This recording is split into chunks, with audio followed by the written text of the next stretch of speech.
Stanbic Bank revenue decreased 4% to 39.7 billion shillings on account of reduced lending. Stanbic CEO Joshua Oigara predicts a credit activity uptake in the second quarter after the government announced its plans to pay roads pending bill. Now, Stanbic Bank reported a 13.7 billion shillings after-tax profits, with the shareholders set to receive dividends of 18 shillings and 90 cents per share.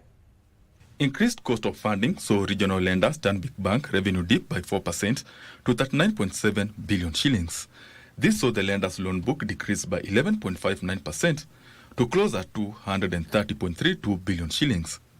Stanbic CEO Joshua Oigara says lending will pick up in the second quarter of the year as the government announces payment of pending bills to the SME sector and reduced domestic borrowing by the government. The last part will be largely your enterprise clients or SMEs, where largely because of the delayed payments and what we see as pending bills.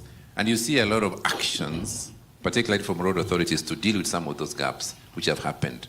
So, Bella, it's important to look at your drivers which anchor the growth momentum for credit. And the lender announced a 13.7 billion shillings after-tax profit that was driven by increased transaction volumes and reduced operational costs. Year-on-year, customer deposits also reduced by 2.4% to 339 billion shillings. Down 4% or 3.8%. I've explained how that happened.